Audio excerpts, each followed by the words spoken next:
Eu sou professora de Geografia do Centro Pedagógico, né, atualmente. Agradeço a Marcos Ortiz, um grande amigo de algumas datas.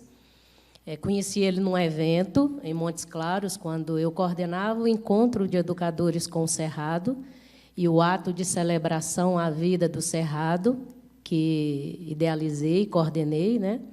A Festa Nacional do Piqui é uma proposição, não só para a gente pensar, mas não só para evento, para ficar só discutindo, mas era também para dar visibilidade às práticas com outra perspectiva de potencializar o Cerrado, né, junto com o Centro de Agricultura Alternativa, Copasa, CEMIG, Unimontes, IBAMA, IEF, EMATE, nós éramos muitos parceiros.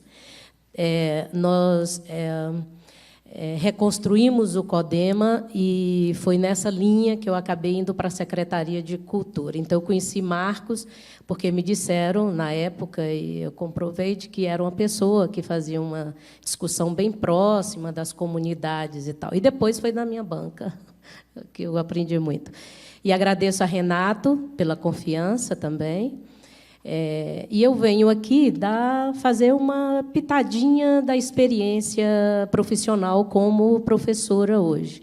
O Centro Pedagógico ele é uma escola pública, a entrada é por sorteio, e nós temos uma gama de alunos assim, da região metropolitana de Belo Horizonte. Aquele exemplo que eu toquei há pouco do sofrimento mental é apenas um dos aspectos que a gente convive hoje na comunidade escolar. Então, é importante eu dizer isso para dizer que a escola, ela, na verdade, é uma representação da sociedade. E o centro pedagógico é bastante isso, que ele tem a região metropolitana, com alunos mutilando, alunos com pai preso, alunos, várias famílias com mãe desempregada, alunos que são espancados, que nos coloca no limite para levar para um conselho tutelar. Mas e aí, o que nós vamos fazer? Né? Então, nós temos uma pluralidade de realidade social. Nós temos alunos, filhos de professores da UFMG, que viajam para a Europa, para fora do país, 2 vezes por ano. Então, nós temos essa gama de aspectos, né, das nossas crianças e dos nossos jovens. E é isso. Eu fui desafiada a contar um pouco uma história, a contar de uma educação do futuro.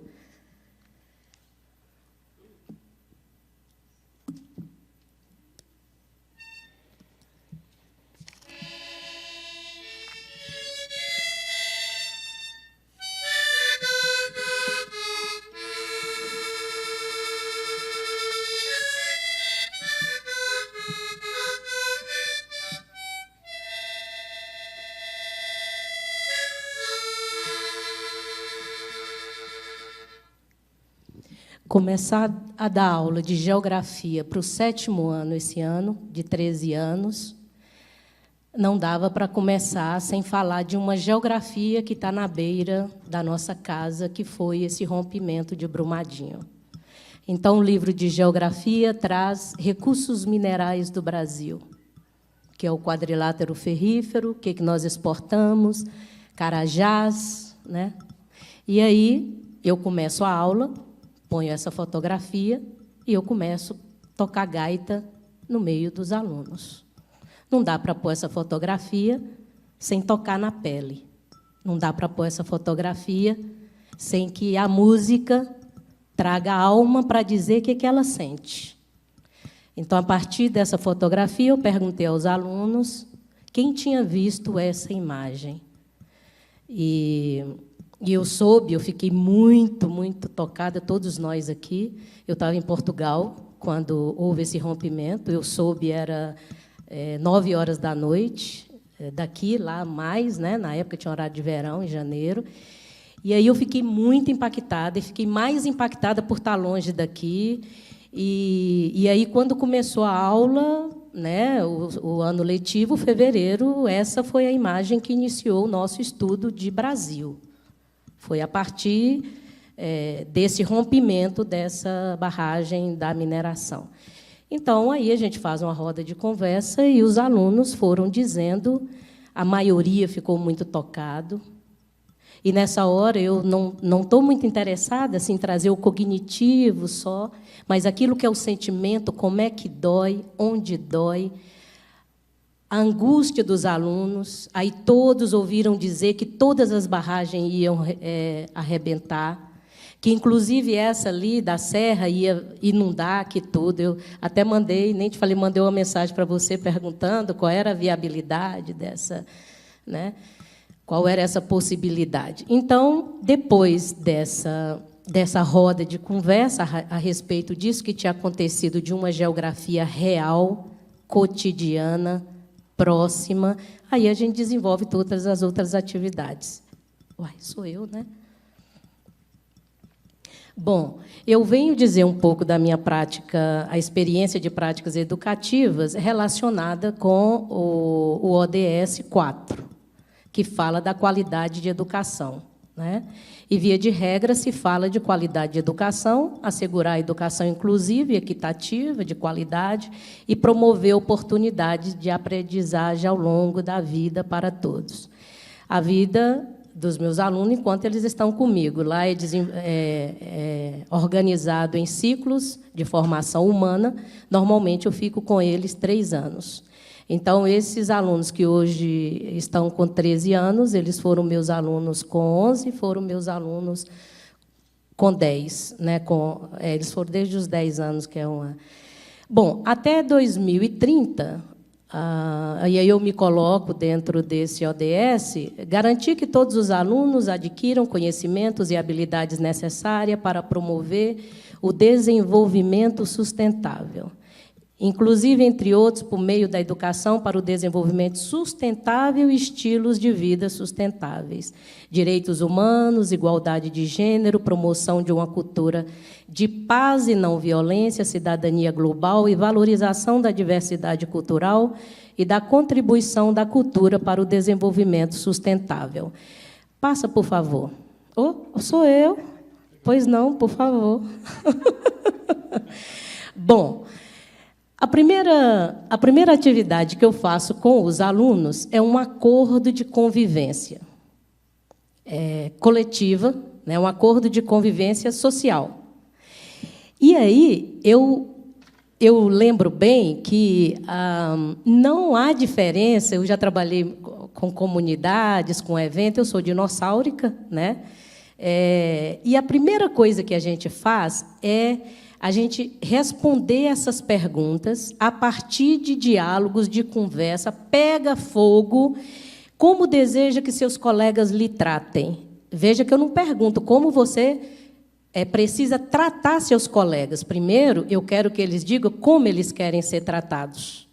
E aí, está escrito ali, mas eu tenho aqui, a maioria fala, eu quero ser tratado com gentileza, quero ser tratado com respeito, quero ser tratado sem palavrão. Aí eles vão dizendo várias coisas, né? Depois que eles colocam isso, e aí nós temos um trabalho com metodologias participativas, então eles ocupam a sala de aula. Eles não ficam sentados em fileiras. Eu coloco em rodas, e eles ocupam onde eles quiserem. Eles não podem quebrar, danificar o patrimônio público. Mas eles adoram sentar numa cadeira como se fosse estilo de bar que estivesse tomando uma cerveja. Ou tem uns que falam assim, professora, eu tomar uma pequenininha, toma respondendo isso aí. Isso aí é a cachaça que você precisa responder. Claro que depois eu digo que não é próprio para criança, tal, para jovem. E aí ele responde, como você precisa tratar seus colegas? E aí eles colocam, né? Eu preciso tratá-los do modo como eu quero que eles me tratem, com respeito, com colaboração, com generosidade, né? Como deseja que os professores lhe tratem? Aí eu vou trazer para o ODS, e quais são suas expectativas para com seus professores? Eu sou a autoridade. Normalmente, nós, enquanto autoridade, na minha época de estudo, o professor nunca se colocava nesse lugar do aluno dizer qual é a expectativa dele em relação ao professor. Tanto é que Renato esteve com a gente no desenvolvimento da atividade pelo Engaja Mundo, depois ele pode colocar, mas eles viram como é que assim, o resultado deste trabalho, como bem falou o professor Francisco, não a colaboração, a relação de respeito, essa não é pela via de eu ficar falando com eles ou fazendo sermão, ou é pela via da construção no dia a dia, no chão da sala de aula, né?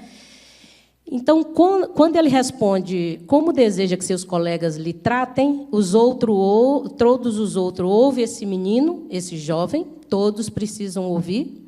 E aí isso é ótimo, porque eu vejo quem já ouve, e quanto ouve, quem espera o outro terminar de falar para ter a sua fala, mas não ouviu de forma alguma. O corpo, né? Como é que a leitura corporal, quem levanta, isso tudo é um momento para eu mapear quem é esse grupo que eu vou trabalhar, né? E depois todo mundo escuta como você precisa tratar seus colegas. Aí, quando alguém fala assim, eu preciso tratar com respeito, o outro, na hora, faz a oposição a ele. Você fala de boca, mas você lá fora só fica fazendo bullying, ou você xinga, você fala palavrão, você chama as meninas disso, né? E, nessa hora, isso é ótimo. Levanta tudo. É o grupo falando. O 4. Então, quando eles falam como que eles querem ser tratados pelos professores, eu mexo num vespeiro, né? Vixe, Maria. Então, tá certo. O que precisa ser feito para que as aulas sejam propícias para a aprendizagem? De quem é a responsabilidade? E aí a gente vai aprimorando o vocabulário, propícia, mais adequado e tal. E eles assumem de quem é a responsabilidade. É minha, é sua, mas é do professor também. Mas quais são os comportamentos absolutamente inaceitáveis em sala de aula e na escola? Bater, agredir, né, fisicamente, e eles vão construindo. Quem faz os acordos funcionarem? Passa, por favor. Marcos, eu sei. Depois é feito um painel, esse painel fica na entrada aí da porta, todos eles ficam, né, com as turmas que eu trabalho, e no final de cada etapa, são 3 etapas, a gente volta. Quais acordos foram descumpridos? Quem descumpriu? Por que descumpriu? Quais as consequências tivemos? Quais as dificuldades tivemos no cumprimento dos acordos? Gente, é de uma riqueza fenomenal. Posso lhes dizer, a chamada indisciplina, ou que menino, eu não sei o que é isso em minha sala de aula. Quais acordos foram cumpridos? Porque a gente costuma perguntar o que não foi. Quais as consequências tivemos? Quais acordos? E aí a gente faz uma grande roda, escreve, faz painel, fala, um discorda, um culpa o outro, aí o outro também fala. Passa, por favor, Marcos, para dar tempo. Eu só vou apresentar. Com isso tudo, eu trabalho conceito de autonomia, protagonismo, empoderamento, direito à participação, colaboração, cidadania, comunicação não violenta. Quais as habilidades eu estou formando? Expressar, expor suas ideias, ouvir, refazer sua opinião, agradecer a colaboração do colega, eles agradecem. Convido vocês para assistir uma aula um dia. Saber discordar, comunicação não violenta, expor angústia, eles expõem, medo, pensamento crítico, porque eles propõem pensamento estratégico, eles propõem como refazer, mediador, e a inteligência emocional. Isso é só um dos. Vamos lá, que mais? Por conta disso, olha como é que as aulas são. Eu levo isso aí para a sala de reunião.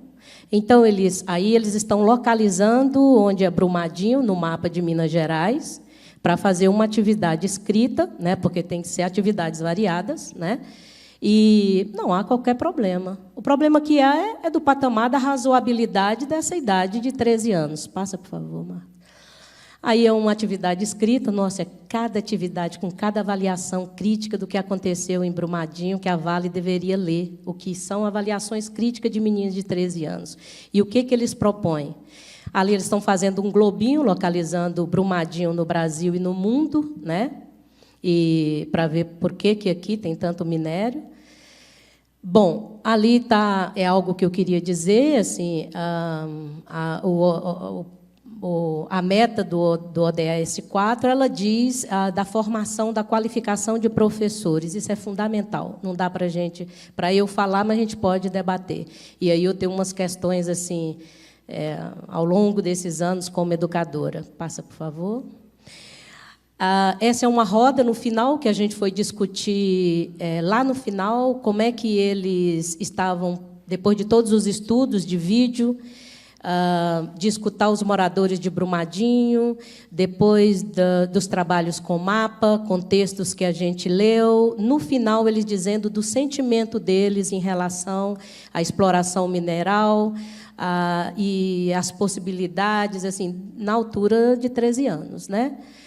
E, assim, creio que é sentindo, é contando, é ouvindo, que nos vemos diferente entre iguais, e, assim, criamos condições para que nos tornemos iguais na condição humana. Aqui nós temos, volta só um pouquinho, aqui nós temos uma diversidade, aqui nesse meio tem um com espectro de autismo, 2 a classificação, né? O laudo psiquiátrico. Então, com espectro de autismo, 2 com TOD, transtorno opositivo discordante, 3 com TDAH, e tem 2 lá que a gente não sabe, não. Mas é normal, todos são normais, vão lá. E a maioria é como eu. E aí eu termino com a fala de Clarice, que ela coloca, se não houvesse humano na Terra, seria assim. Chovia, as coisas se ensopavam sozinhas e secavam. E depois ardiam secas ao sol, e se crestavam em poeira, sem dar ao mundo o nosso sentido. Então, essa é uma história da educação do futuro, aquela que se faz hoje, passo a passo, com a coragem política de amar colaborativamente, ampliando as possibilidades humanas e do planeta Terra.